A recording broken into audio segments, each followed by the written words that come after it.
Hello and welcome. Today's episode is about the woohoo 500 subs. Very exciting. And yes, it took a while, but we finally got here. Today's live will probably be maybe an hour-ish, because Gareth and I had a long, close to 4-hour chat last night. If you haven't seen it yet, be sure to check that out.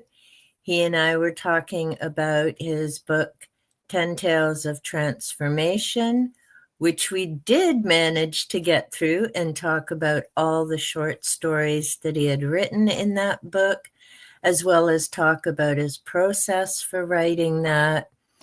We touched on Brown Yelp Gang a little bit, but that will have to be another live stream at some point in the future.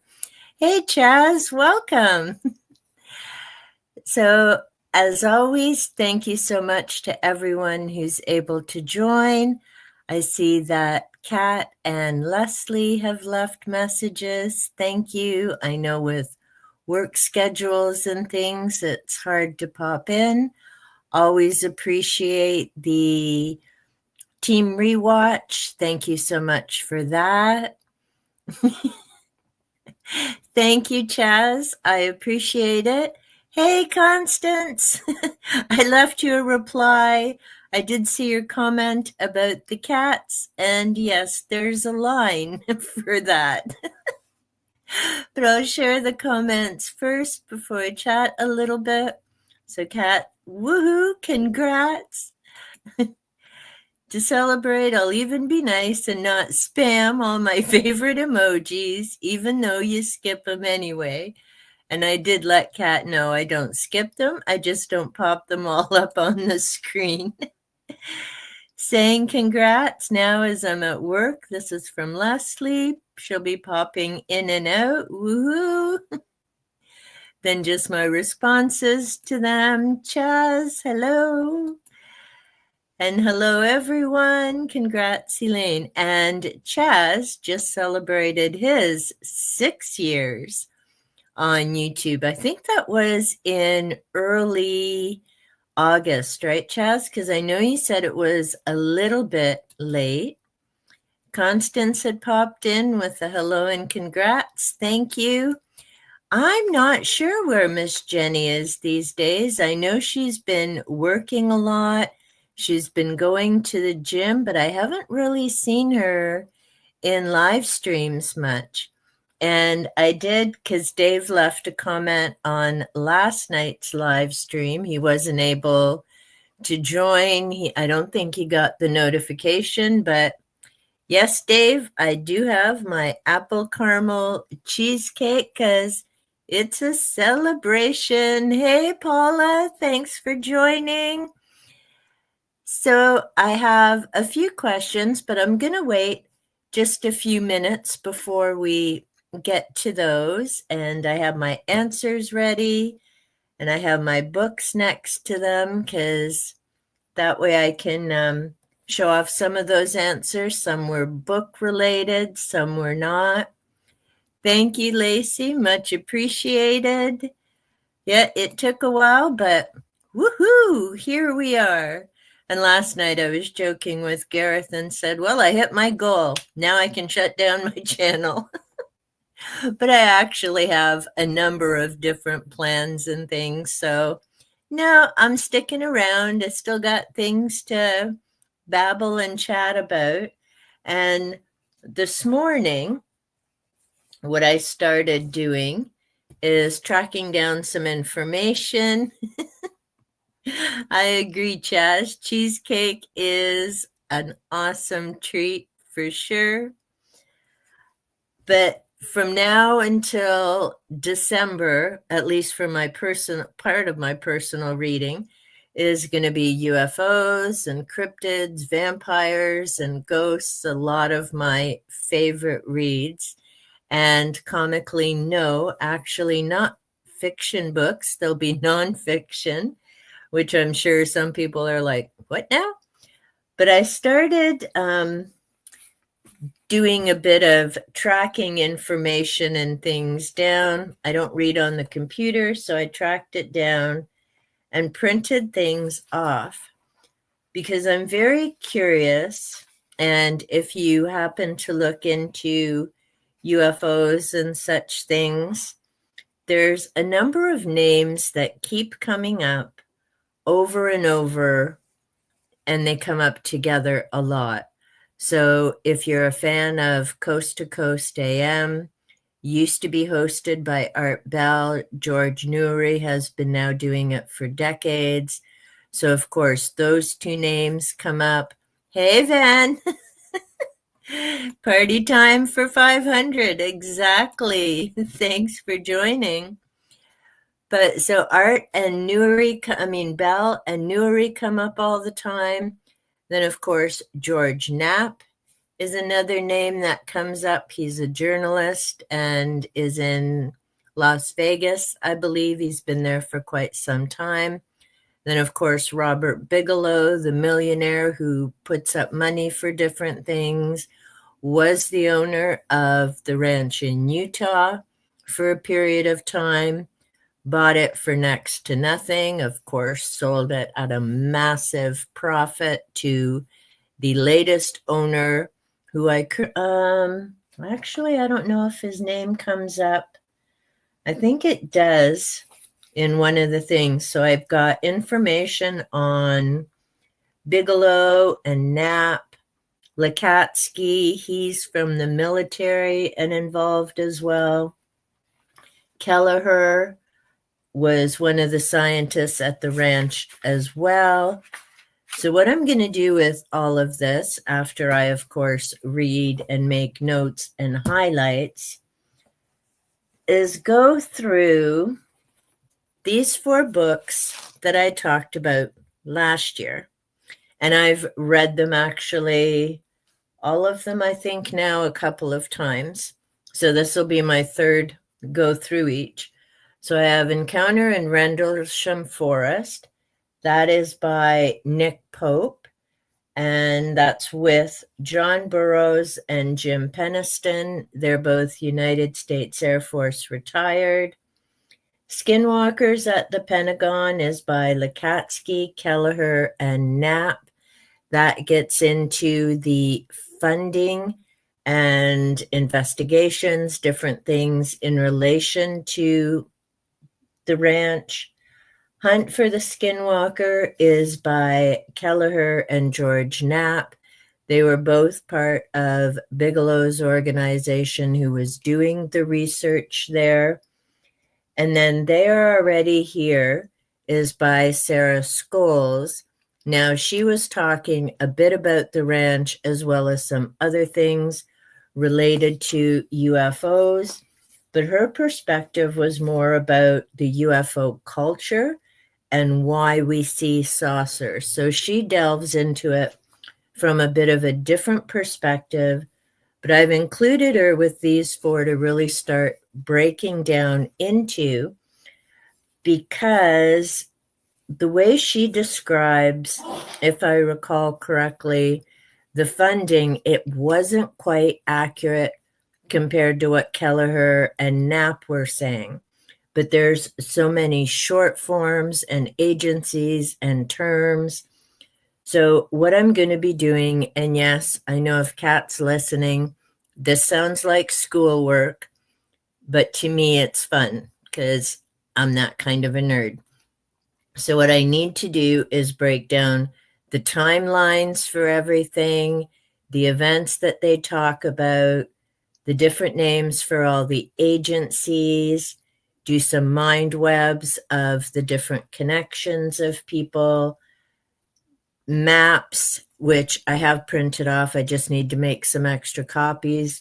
So where are they saying these different sightings and events happened?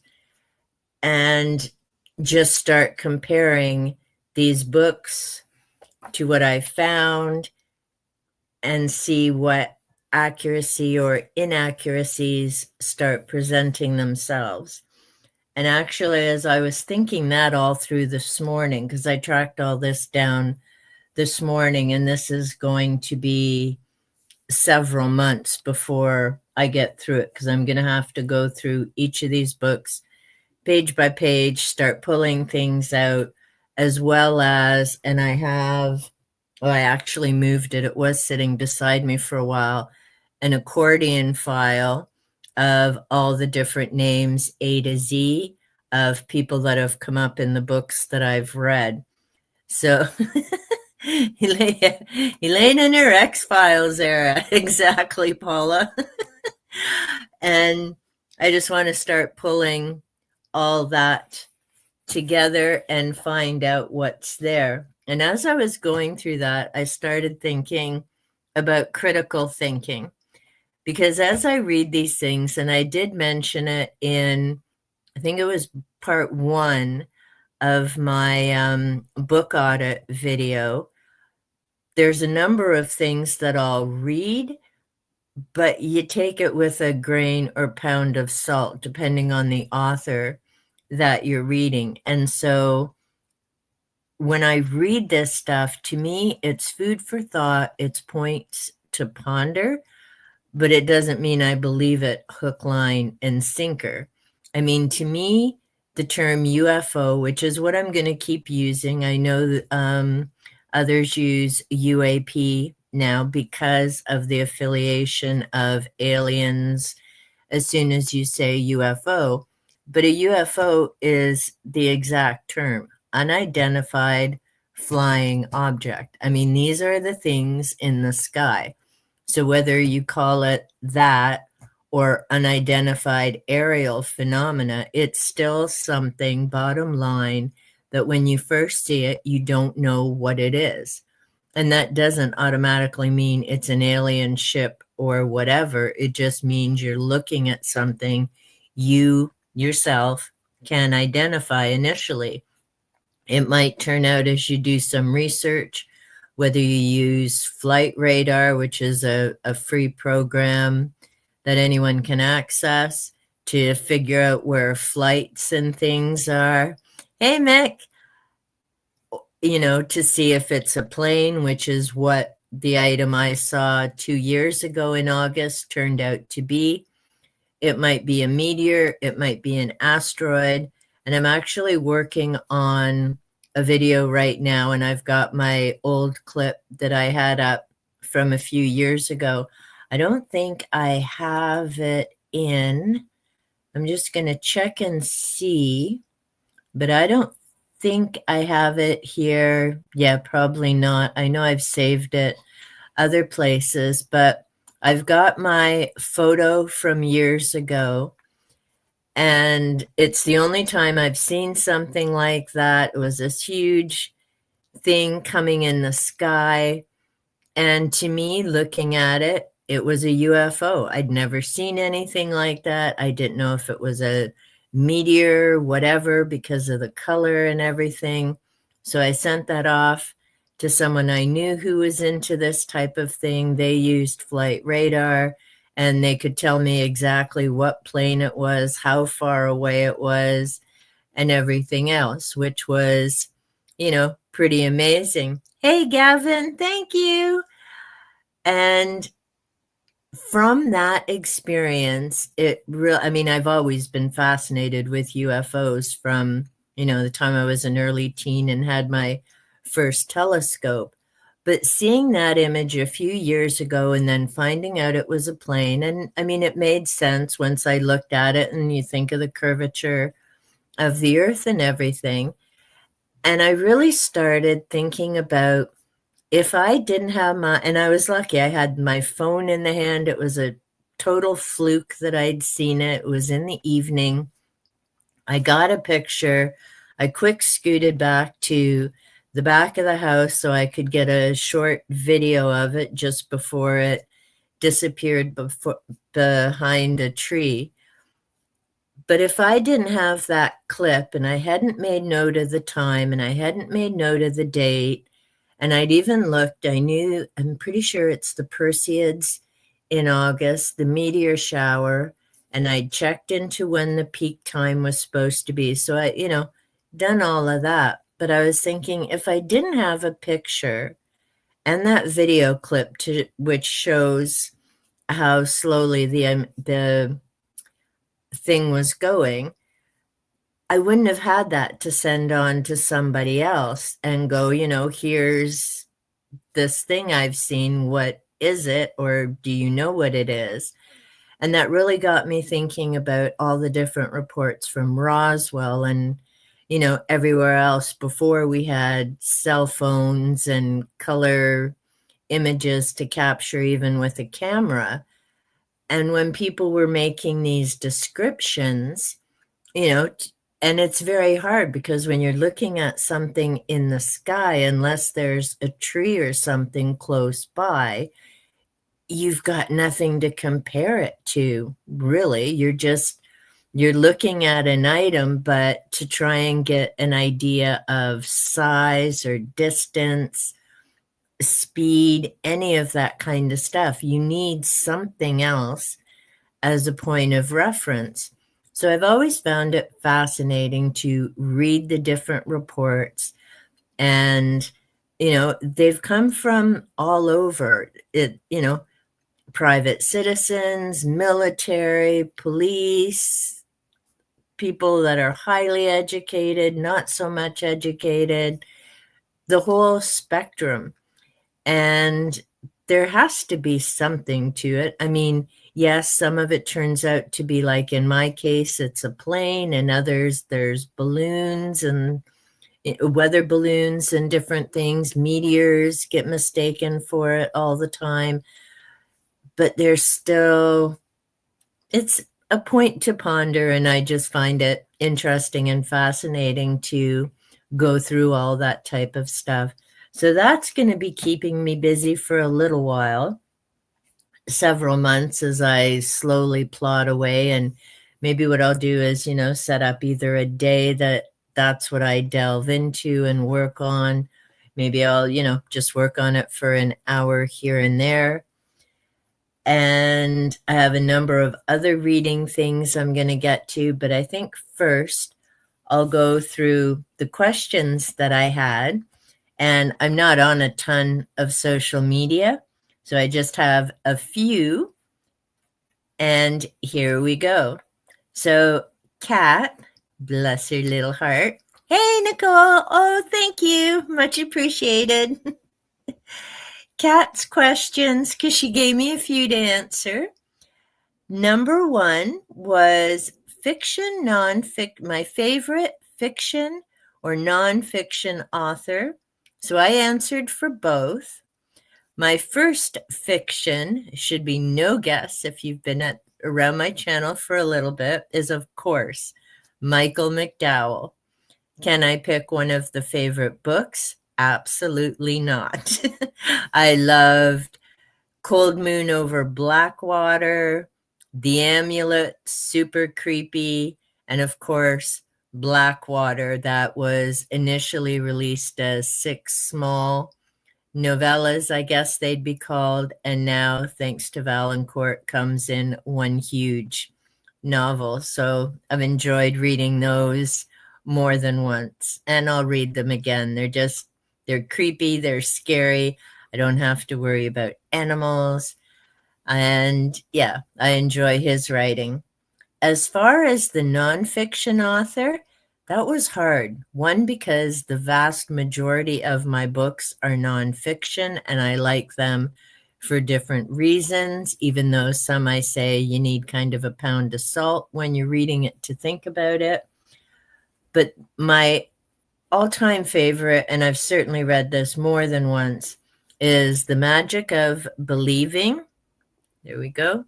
And that's by Claude M. Bristol. I've enjoyed reading this more than once, and he was one of the original Law of Attraction people, even though that's not what it's called. But this is from the 1940s. So the publication TNT, It Rocks the Earth, was originally published in 1932.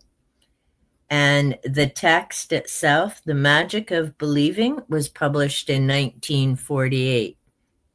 Now, when you consider all the things the world had been through by that point, a book about believing in yourself, setting your goals. Yes, I've read this more than once in relation to the channel, and here I am, because although I could say, hey, I made it, anyone could do it, I've really been thinking, maybe not. Because my first year, I was still sitting at maybe 50-ish subs and 30 watch hours, if that. I'm pretty sure most people would have given up by that point and just said, forget it. And well, here I am 3.5 years later, and 500 subs, over 500 plus videos, even though I've deleted some. So I know there's more than that, but some I decided to revamp or just take down and redo. So I guess the key to YouTube is believing in yourself, why you're doing something, and just sticking with it, because eventually you're going to find amazing people, supportive, encouraging, wonderful, but not all of us are going to have 1 to 5,000 subs the first year. That's just the reality of YouTube. And Claude, on those days, helps keep me going. So definitely Claude Bristol, one of my favorite nonfiction authors. The next question Kat had was, who will win our book buying challenge? Now, for those who may not know, there are four of us in the challenge, the Chaos Gremlins. So there's Jenny Parks, Ven from Ven's Corner, myself, and Kat, Ginger Bibliophile. So last year we started this running competition of who would buy the most or the least books. Jenny, hands down, is number one. She has her Kindle. She gets tons of freebie or 99p books. So she has us all beat for sure. As for who's going to win the lowest number of books this year, that's going to be me, Kat. We still have 4 months to go, and we're close, but I'm betting Kat's going to outbuy me, even though I did just cheat and buy 3 more books. But, I had to have some. The next question Kat had was, which kitty is up to no good the most? That one's easy. That would be Tiki. She's only 2, and her other name is Mischief with a capital M for a reason, because she's just a little bundle of mischief. The next question Kat had, what's the biggest wildlife surprise at lunch, as in the buddies? And I just put this up on my post today. I caught the picture a couple days ago, and it was actually around supper time. We had the skunk, a little baby skunk and a little baby groundhog, both eating from the same cat bowl. Like there's 2 sections, but they're side by side, just chowing and chatting away, which was awesome. But I've never seen that before in my yard. So I was so happy to see the 2 of them together and to be able to get a picture of that. The last question that Kat had is Lily, Panther's grandmother, she's one of the ferals, is Lily moving in? I wish she would. Hey, Eva. But I have a feeling after 10 years, Lily is content to be outdoors as much as I would love to bring her inside. Last year, she came in. Take care, Chaz. Thanks for joining. Much appreciated. She came in, she checked out the house, she met Panther and Tiki and was rubbing faces with them, but she always made the decision to go back outside, and as hard as it is, I have to respect that. So if it was my choice, she'd have been in last winter. Jen from Literally Love 123. wanted to know what brings joy when life is hard. I have 3 answers for that. I have nature. I mean, my yard, front or back, is truly my happy place. And it's just calming, relaxing. I just love sitting outside. It's never the same show twice. So you never know who you're going to see or what's going to be happening.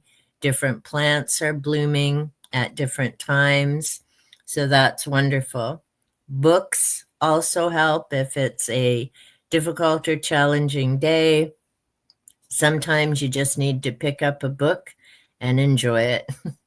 And of course, my cats, they cuddle, they purr, they'll come hang out when I'm reading. So basically, if it's a challenging day, those are my 3 go-tos: nature, books, and cats. Jen also wanted to know if I have a comfort book, movie, or TV series, and I had an answer for each. My comfort book, as much as I like The Magic of Believing, I also like The Celestine Prophecy by James Redfield, partly because, and this is a parable, and I enjoy parables, the character in this story I can relate to.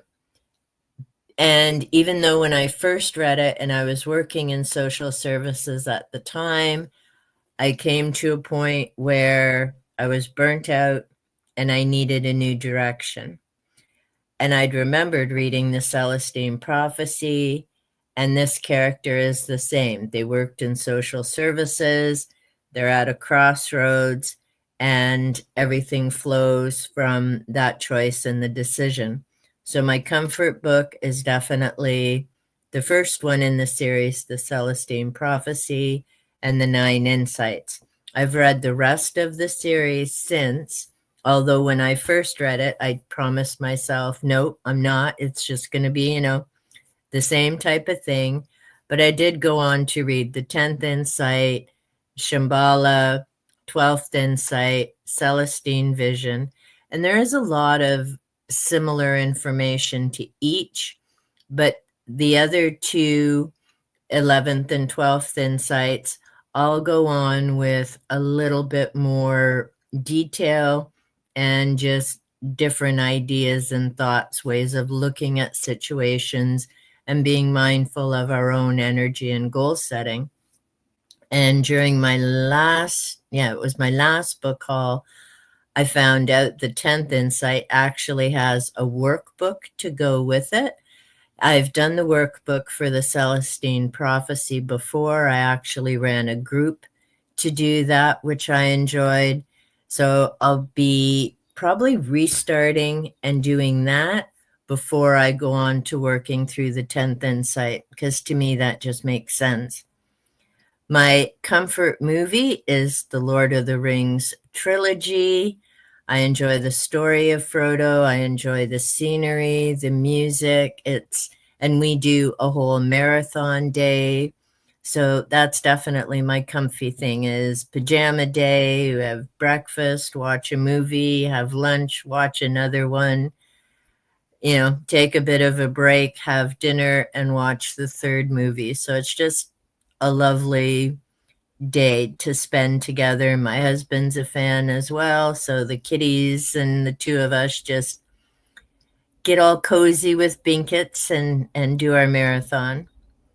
As for a TV series, I picked 2 of them. First is Big Bang. We have the 12 seasons on DVD. They're nice and short. They're just fun, silly, interesting characters, so I enjoy watching that. The other one is Supernatural because it's subjects and topics I enjoy. It did get a bit silly after, the first apocalypse and on we went. But again, it was an interesting show. I like the 2 actors in it, in terms of the family relations and everything else that go into the story. There was just a lot to the series I enjoyed.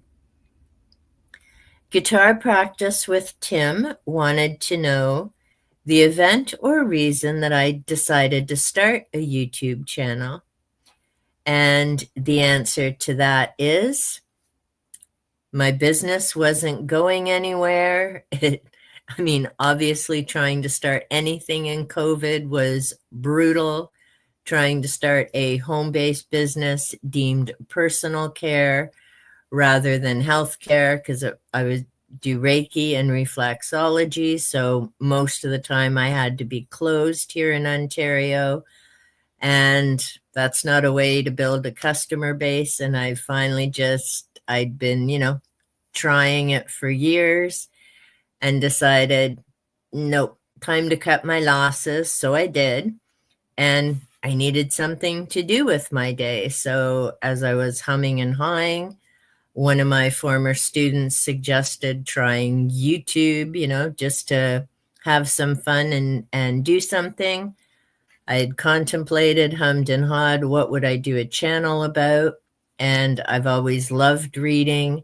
Most of the time I worked in schools. I was working with students, helping them with their reading skills, because I worked with students who were struggling or resistant readers. It isn't they couldn't read, it's they really didn't want to read. And the struggling readers, it was helping them get the skills, build up the confidence. And I've always enjoyed doing that. I've always enjoyed talking about books and getting into the characters and the setting and having those conversations. So here I am talking about books. Hey, Kat. I just answered your questions. And I'm winning last place, just so you know. So that answers Tim's question of, yeah, I picked something I enjoy doing. I had to learn because I knew nothing about making videos or YouTube or any of that stuff. The software I used in schools obviously was about, literacy skills and all that type of thing, not editing videos. So that was a whole new learning curve, as well as, everything with YouTube Studio and the whole bit. And here I am. There's still a lot I need to learn in terms of editing and whatnot, but the videos are certainly a lot different than they were the first year when I began.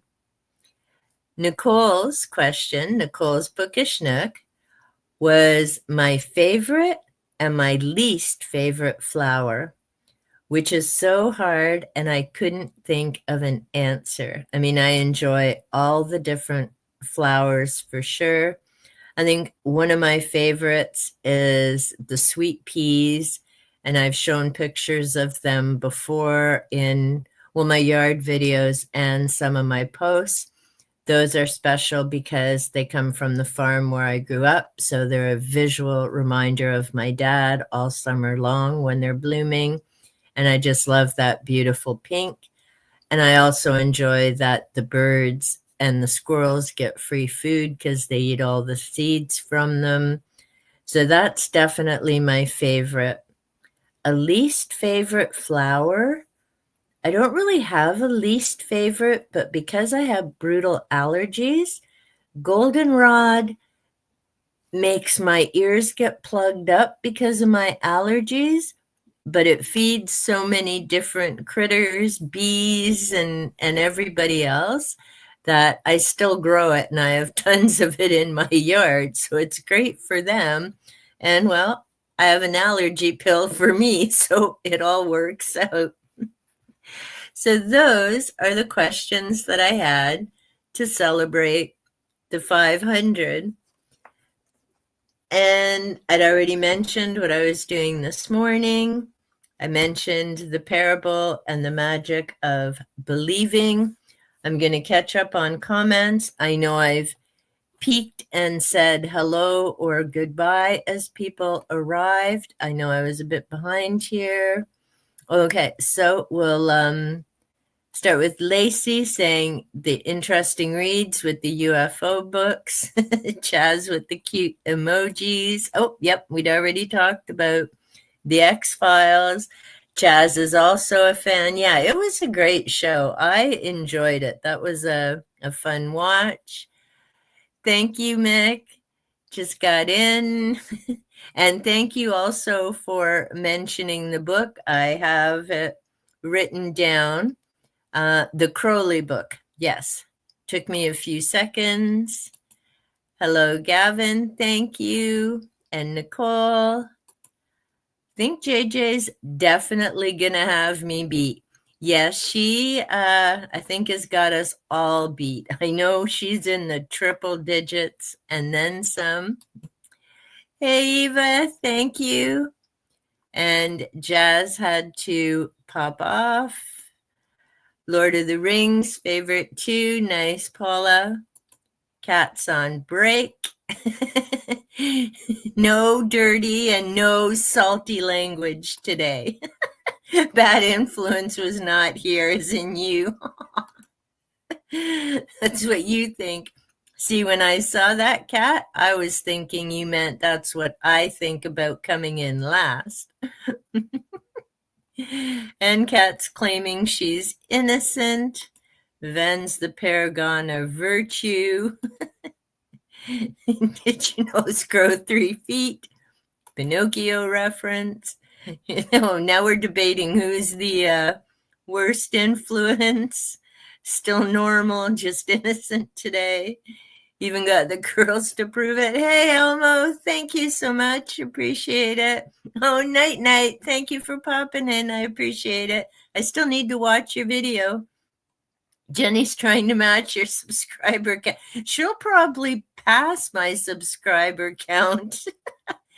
Crowley is a very interesting individual. I'm looking forward to reading more about him. Hey, Greg, welcome. Gonna find that book again. Awesome. Yeah, I definitely need to find that. And Kat saying hello to everyone. It sounds like a fascinating book. And Marion from Writer in Rwanda, I've got the note somewhere handy. Nope. It's on the one of many, many papers I have all over the place. I can't think of the author's name right now, and I know I just saw the paper.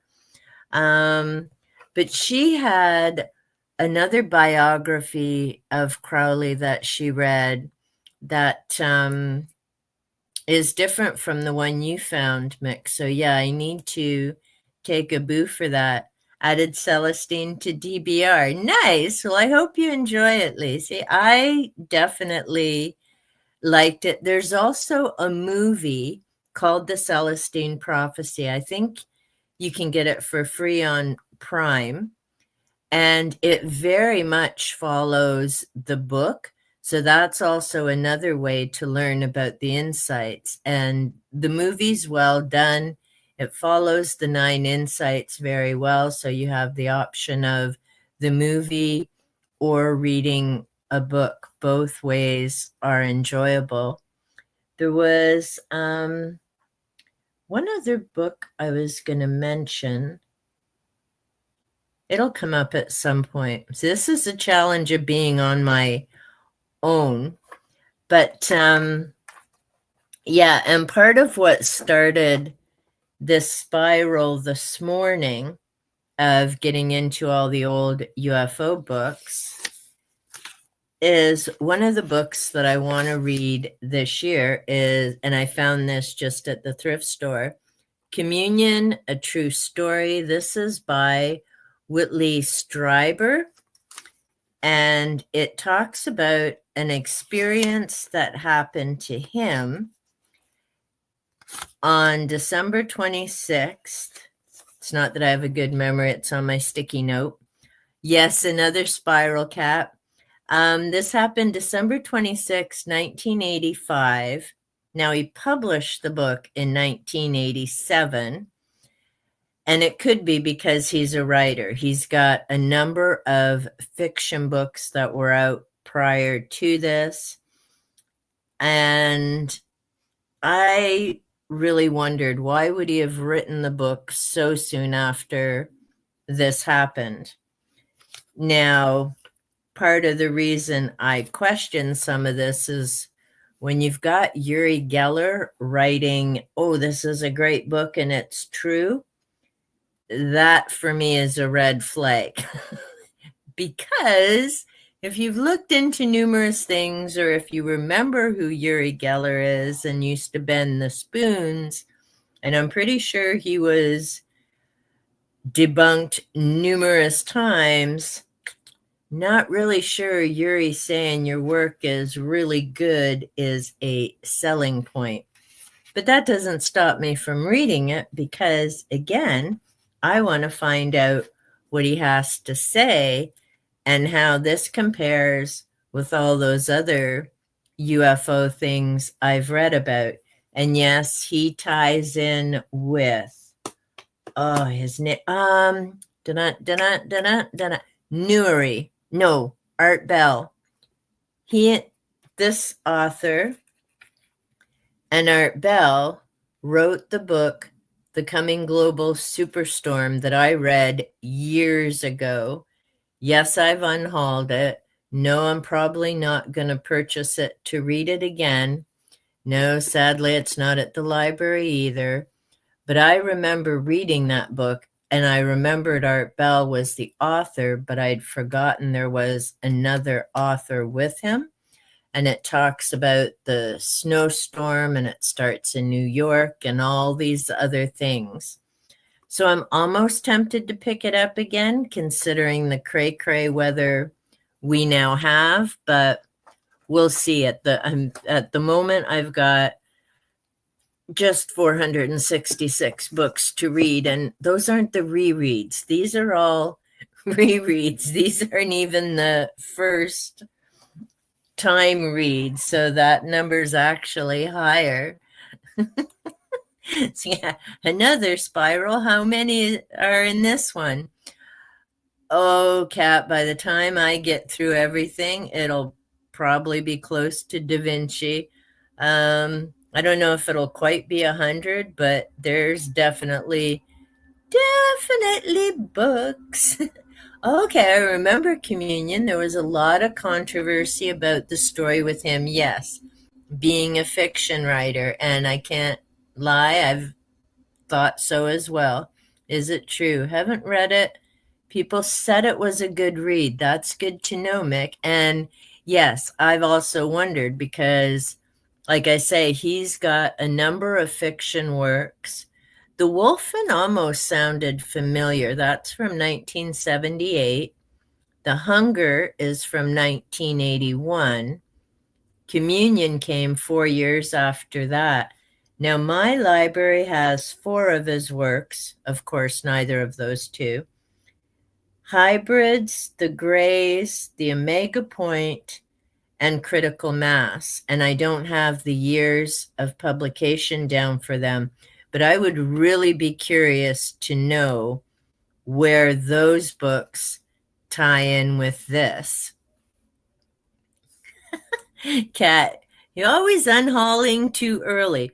Well, it was before BookTube, and when I thought I was going to be a nerd at this point in my life, I expected to still be working and not have all this time on my hands. Okay, so Greg does remember him as co-hosting Coast to Coast AM. And I'm not sure, and guest hosting, I'm not sure if he's still on or not. And Greg, I'm not sure if you were in when I was mentioning this morning, I did a big deep dive and tracked down a bunch of information on Knapp and numerous others. And I think, is it, oh, and another one, and I just finished this book, Jacques Vallée, Anatomy of a Phenomena is the book that I just finished, but his name, of course, comes up with this. And I know Stryber and Bigelow have been on Coast to Coast as guests, quite often as guests. And of course, Nuri, like the one thing and I'll have to track it down after. When I was looking up about Art Bell, it said basically the show was for entertainment, but it was providing a forum for people to talk about their thoughts without being judged for them. So somewhere they could share information. Now, as I'm flipping through, I just came across the name Brandon Fugel. He's the latest owner of the ranch in Utah. And I know the place. He put up all kinds of fences and things, so I'm not quite sure what exactly is going on there. Little concerning that 2024, now this is according to Wikipedia, so, take that as you will, whether it's been verified or not. Apparently, Bigelow was a big donor in January 2024 to a certain Captain Makeup. There's reason to be concerned. But, could just be me. And yeah, I'll have to find the part about Bell, but I know it had a comment about Coast to Coast and that it wasn't so much that Bell believed in all this stuff, but he was curious and wanted people to have a place and an opportunity to have a voice. From what I've read so far and just the different things I found online, it implies that George Knapp really believes in this stuff and is looking for answers. But I've also seen different things about him and whether he's legitimate or just a grifter. I mean, that's the bugger of trying to find answers with any of this stuff is, whether they're legit or not. So Kat's heading back to work. Thanks so much. It's interesting. Yep, have to look if... Now, I did find Coast to Coast on YouTube. So you can actually hear the programs, Mick. I came across... Oh, I've got it in my notes. I can't remember which of the people I just talked about, but I do know that they are online on YouTube and you can hear it. Thought Art Bell did a show to scare the snot out of Lon. Some of it may have, Greg. Take care, Van. Thanks. Great celebration. Cat behave. Take care. But yeah, I mean, there were so many different guests. And I mean, the other, because it was at the wee hours, I've never heard it. I'm pretty sure it's still going. And it's on through the week and on the weekends. It's in the wee hours of the morning. So, people who can't sleep, insomnia, or truck drivers and people working late night shifts, you could call in. I think initially they didn't screen the calls, but there was a comment that I had seen in the stuff that I came across this morning that after, I think it was 2006, they started being a little more careful about who came on. But I mean, Nuri's been on Gaia TV for, it's just starting to really rain heavy. On Gaia TV for ages, I don't know how many seasons he's up to. And again, take that as you will, because seasons are no longer 20 some odd episodes. But he's been doing that for probably 15 years, if not longer. And he has some of the same guests there as he's had on Coast to Coast AM as well. So, yeah, and a lot of the same people. Like I say, these names, Bigelow, Knapp, Nuri, Bell, they all end up coming together quite often. But yeah, that's kind of what I was doing this morning, what I'm going to be planning to do for a bit. On top of my other readings, I have my October event going with Cousin It, and that's reading ghost stories or vampire stories.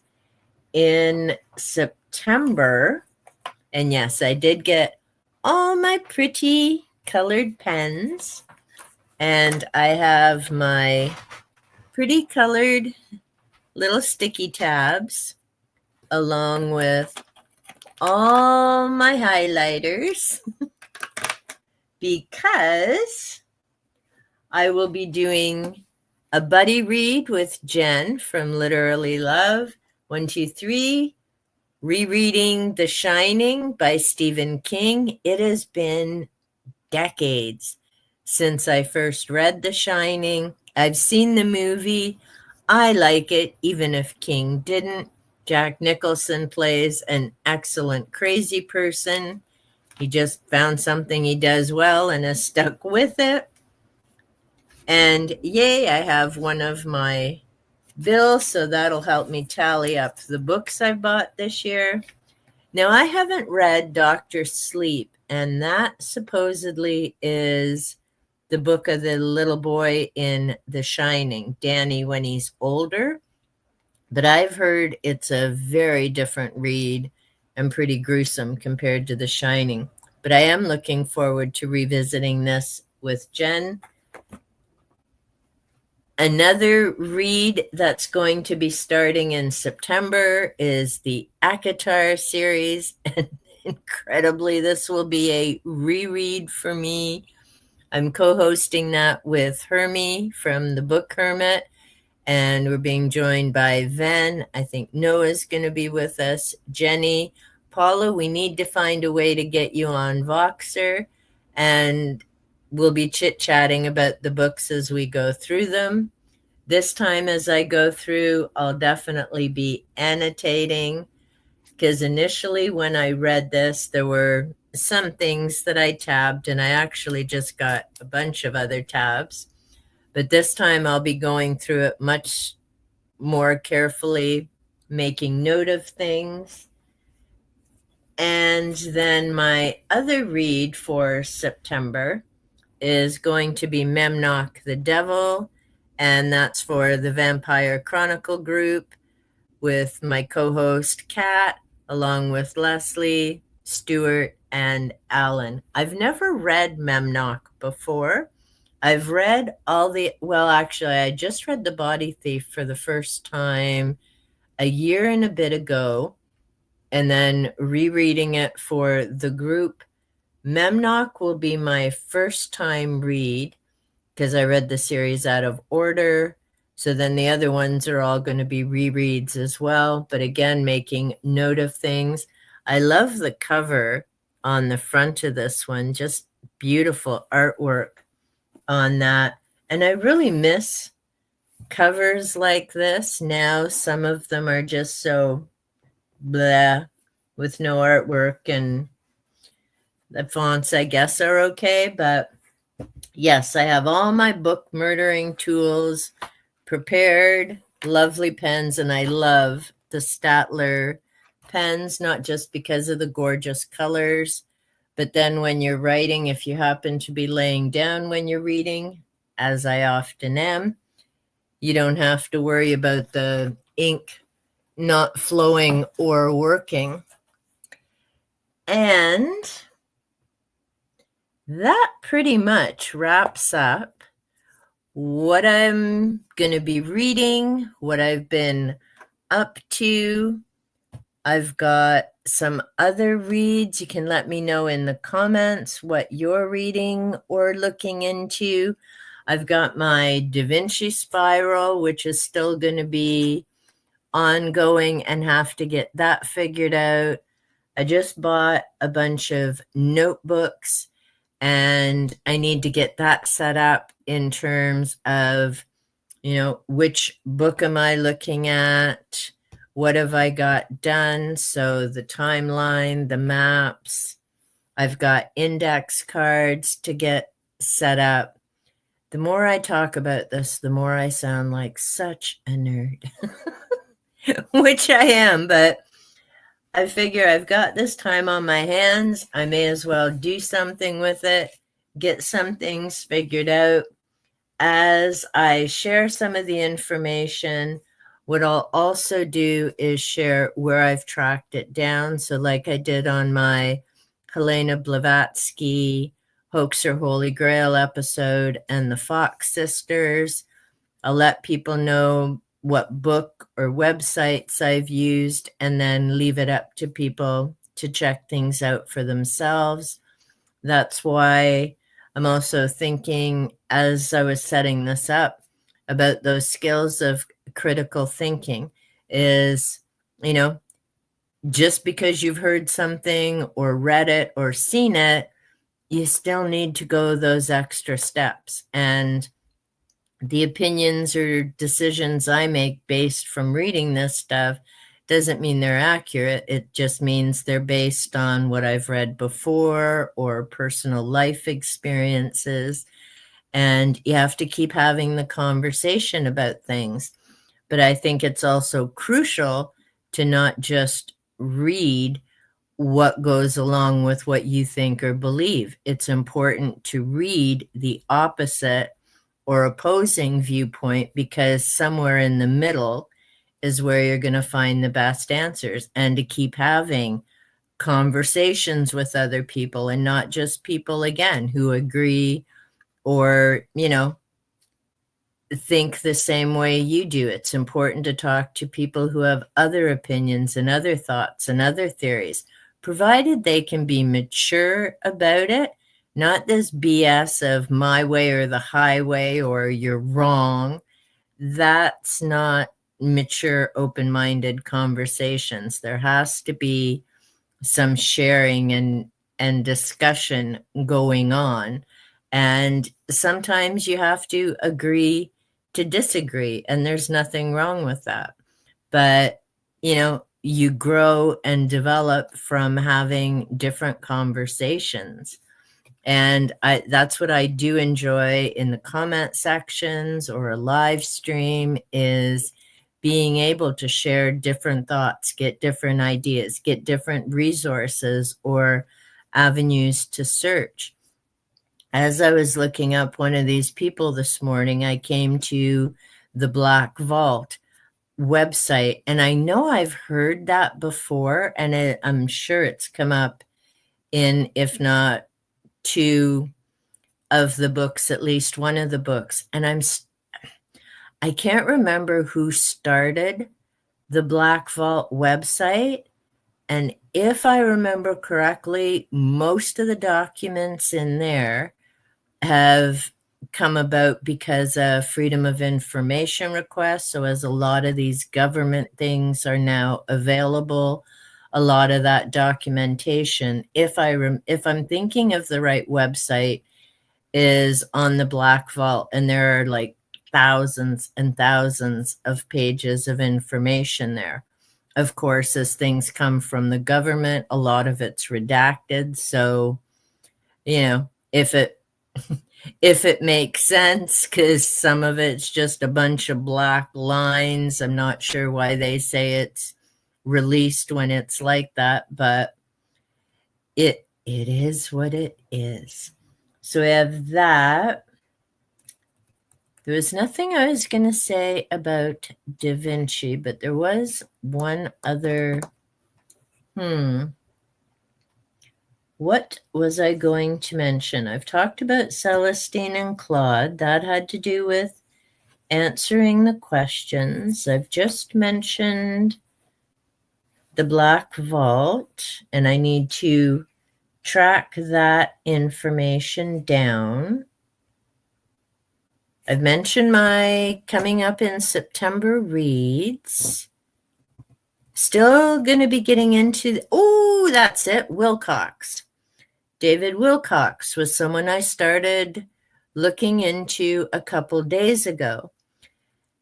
And it seems, no, I'm not going to be done with him anytime soon either. That's also going to take months of digging and deep diving into information.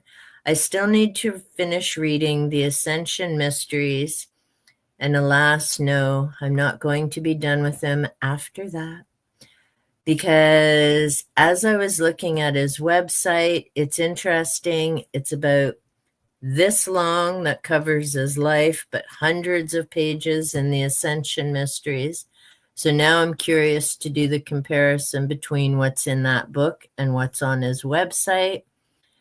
I also need to finish that part of the book to find out where he's going in terms of information and his concept. The synchronicity key, he claims to have figured out different parallels of history repeating. And I know I've heard people say that time is not linear, it's cyclical. So that's come up in a lot of different things. But I need to go through that book, and I might even put some of those events in the timelines with these to see comparisons. But I know he uses two different number systems, and to me, that's not a key. If you got to wiggle and finagle things, then it's not a key and a good fit. But I see now, rather than doing speaking engagements and things, he's on YouTube and does 5-hour streams. His channel has over 500,000 plus viewers. So, he's making a good buck on YouTube, I'm pretty sure. But he's interesting between this thought of he's the reincarnation of Edgar Cayce, compared to what it said on his website and what I remember reading in the book about the response from people at Cayce's. It's ARE. Can't remember the name of it now, but I know it's in Virginia Beach. So I want to do a comparison of what does this website say compared to what he published in his book. And I really wonder, because on the website in one paragraph, it said he was told by what he calls Source that he was supposed to be doing readings for free and providing books for free. And he does have some free books on his website, but he also has 4 published for money books. But then in the next paragraph, it talks about the number of years that he was doing readings for money. And I'm like, how does that compute that if you were supposed to be doing it for free, you were charging people for all these years? Like, I don't know. It's all very interesting how some of these people manage to get tons and tons and tons of money.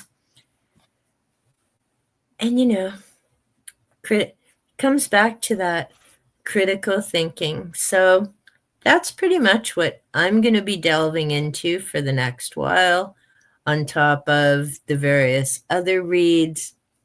Like I say, I'll be sharing a bit of it on my channel, but it's going to be several months before I have like a really good timeline or different things like that pulled together, because it's going to take hours of just reading and going through page by page and then continuing to track down different things that come up.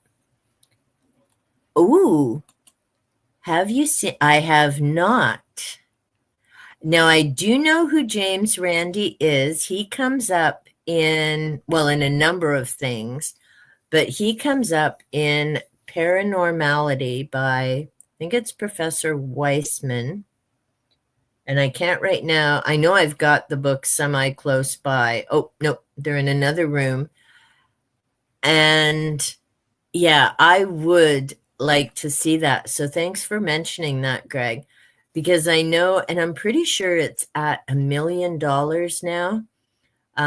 James Randi did pass away, I believe. I think it was just a few years ago, but his organization is still around, I'm pretty sure. And the $1 million has yet to be collected by anyone who can prove that they have these abilities or skills. And yeah, I need to write that down. And do you know if it's on Prime? Oh, okay. Uri Geller. Interesting. Yeah, I do remember. See, that's the one bonus to being in my 60s. I remember when Uri Geller and Kreskin were a big thing. And like I say, I'm pretty sure Geller's been debunked a few times, but there's a lot of the paranormal channels that have been debunked eons of times, and well, they've still got hundreds of thousands of viewers and people sending them money because why believe the obvious? This is by our About James Randi. But yeah, there's so many things to check out and consider. And like I say, I don't just read this and go, oh yeah, it makes sense or it's all accurate. And yes, I'm going to have a bite of cake. Because you really do have to stop and think about it. And you need to stop and think about the motivation. So good. I'm going to be eating that after for sure. But it boggles my mind how there are people making careers and getting paid to try and decode Nostradamus. And I'm like, really? How do you get that kind of a job? And why didn't I ever think of that? Like,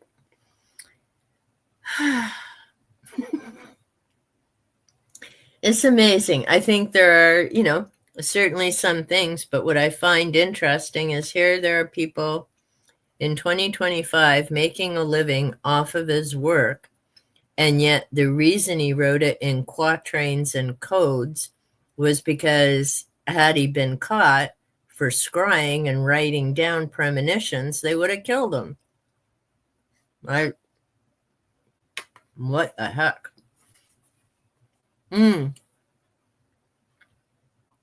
I'm a skeptic, but I learn a lot from people who believe in the paranormal, supernatural.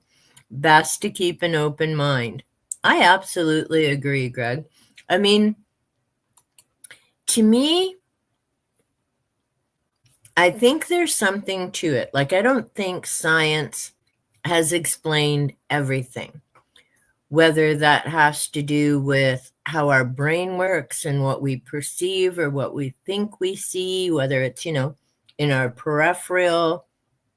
I know there's a lot of talk now, or there has been in a while, because when people would wake up, of course, that feeling of someone watching you at the end of the bed or feeling that heavy pressure, which they now know is something called sleep paralysis that happens to people. And so to me, a lot of paranormal, supernatural is simply things that science currently can explain. So it doesn't mean it's woo-woo, scary stuff. Yep, see, there I go with my woo-woo again. It just means that there are certain things that we don't quite understand yet or can explain. And it frustrates me, especially with social media and everything out there all the time. It's getting harder and harder to find some of those answers and explain it because, of course, now it's not just a matter of is someone telling you the truth or have they had the experience? It's did they read it online and they're just saying what other people have all said? Like, that's so hard. Hey, Renee. Thank you for popping in. Thanks. I appreciate it. Yeah, it's taken a little while, and I did see you've mentioned me in a video, and I know I still need to watch that. So apologies, I'm behind on watching so much BookTube. And what really gets me is every now and again, BookTube keeps changing the notification. So even though you may have it on for all for a channel, every now and again, YouTube will decide, yeah, no, I'm just going to set that to um, personal or whatever. And then you're like, oy vey. And I did really like your response to Kevin's video a few weeks ago. I'm actually thinking of doing that. And I've seen Stuart's and Pat's as well. It was a really good discussion about booktube and if you're feeling overwhelmed or a little burnt out, and just, things that I'm sure a lot of content creators can relate to, because tags are amazing. And suddenly you're like me with 25 sitting in your book, and you're like, when can I fit them in? When can I get them done? Because some are a little more complex to do than others, for sure. And it's an amazing, supportive community. And yeah, there's so many wonderful things. I mean, I know there are some people somewhere complaining, but they obviously just didn't fall into this lovely group of people that I've been blessed to find myself surrounded by, and having people connect and being able to connect and chat with, for sure. But yeah, there's a lot of cool things. And Greg, is I said, I'm a believer, but it doesn't mean I believe everything I read. I think there's something to it, and I agree about being open-minded. I definitely encourage critical thinking. So, and I've learned a lot from the debunkers like The Shape and The World of Mr. Gray, because they'll pull up some of these videos. And I I absolutely agree, Greg. It's such an amazing, lovely community, and I appreciate every single one, for sure. But yeah, Dan and The Shape, Mr. Gray, both will call up a video. I don't know how to do it yet, and I may never figure out how to do the two screens.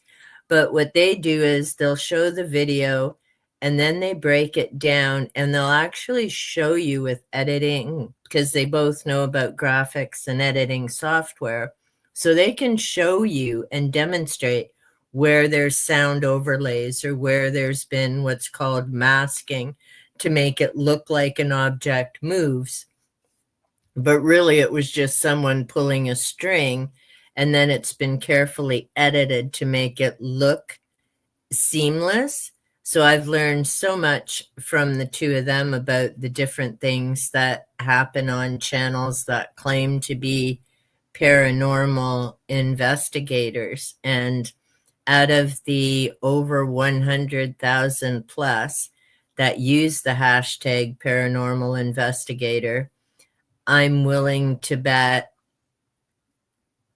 the legit trying to find answers are far and few between. I mean, most of them have just figured out it's great clickbait. As soon as you put in the D word, demon or whatever, or almost died for like the 50th time in a year, they get hundreds of thousands of subscribers and viewers. And it just blows my mind that people think what they're watching is like a real investigation. And I'm like, has it not occurred to you that if it was that easy to capture every single week, by now the scientists would have answers and be able to explain what was actually going on? Favorite ghost hunter channels? I used to. And I think the only one at this point, and I think I'm going to put it in the comments, and it's been a while since I've checked him out, but Dead Cold Paranormal, the creator's name is Mark, See, if I had Leslie here, she'd know how to grab me that link. But I do know Mark was looking for answers, but a year ago he stopped because he'd been doing it for so long, wasn't coming up with anything, started as a believer, and now kind of questions if there's anything. But he does amazing stories and different research as well, and reads on his channel. But I know he hadn't put anything out for a little while. Some of the other groups I'm hesitant to mention, mostly because the vast majority of them go trespassing onto people's private property and businesses. And yes, I know they say they're abandoned and they're not breaking whatever. The ones that I did watch, I will at least say, were respectful and not damaging stuff. But walking through a house that you don't 100% know, because of course they don't research at any of the municipal or township or whatever offices to find out whether someone currently owns the property or not. They just see no one's been in it for a while and in they go. And I've seen, and I'll give those content creators credit, there's been more than a few of them who have had interactions with the police, interactions with neighbors, because they've wandered into places they shouldn't have been in the first place. So at the moment, Greg, Dead Cold is the only one that I would really say check out, because I know he is legit and doesn't pretend or pull any punches. And when he's gone to places, and I get why people just wander into some houses and everything else. Like, paranormal's big business for a site, and you claim to have ghosts and things. Like, some of these locations will charge anywhere from $500 to $2,000 a night, and you have to sign contracts and have this and that. Some of them have all these other different requirements of what you can film, when you can film, and it's become big business. What I don't understand is when people keep saying ghosts need energy, and I don't know how many times I've seen in a video, oh, you can use my energy, whatever. And I'm thinking, well, if you know they need energy, then why do you think they're in an empty house? Like, they'd be in the city where there's tens of thousands or millions, depending on the city, of energy to latch onto. Like, they're not going to be bumbling around in, wherever Timbuktu. So, yeah, I've become really jaded in terms of what's on social media. And that's partly why I started going back to books and reading books by Richard Palmisano, who's an investigator here in Ontario, but he doesn't have a YouTube channel. And for obvious reasons, because he goes to do the investigations. And the sad thing is, and I've had 2 live streams with him, and we've talked about, the ripple effect of this entertainment on YouTube and other social media, but that's impacting the parapsychology groups, the paranormal investigators, because of course, building owners see this nonsense that's passing itself off as investigation, and they're like, yeah, I don't want you coming in my building and running around and doing all this other jazz that some of the groups do. So at some point, I may start looking at a few different channels again, but it's been a long time because, I mean, you've got jump scares, you've got people going out at night, so the adrenaline's already going. They've got their fancy equipment, everything else. But at the end of the day, they're going to do something because they want to have viewers. So they're not just going to sit quiet, and it's heavily edited because they've recorded for hours, but to try and again, what you're going to see on YouTube is entertainment because they want to have viewers keep coming back. And yeah, it's 10 of one, 20 of the other kind of thing. Because on one hand, it would be great if there was certain footage out there that you could look at, analyze, gee, I wonder if, but then there's so much you need to know in terms of editing because there's so many people just putting BS out there, sadly. And it makes it hard for people who are trying to find serious answers. I mean, there's nothing wrong with making content for entertainment or watching it as entertainment. The challenge becomes when you have people who get confused and can't seem to differentiate between those two, that one is for entertainment, just having fun, and, you know, the very small portion are trying to find answers, but to make the content interesting and have returning viewers. I'm not saying they fake, but, you know, you've got a little too much screaming about nothing, or it's swearing because, ooh, I got startled. And I'm thinking, and you couldn't edit that out? Like, I don't watch TV because I don't want to hear F and this and that. I don't want to watch paranormal and hear it either. Like, seriously, I get you got startled, but, you know your viewers, because there's quite a few younger folk who are watching that and listening to this kind of stuff as well. But yeah, so I'm kind of getting into the fall spirit and the spooky vibes and happy reading and other reading as well. Like I say, with the Celestine Prophecy, getting back into that.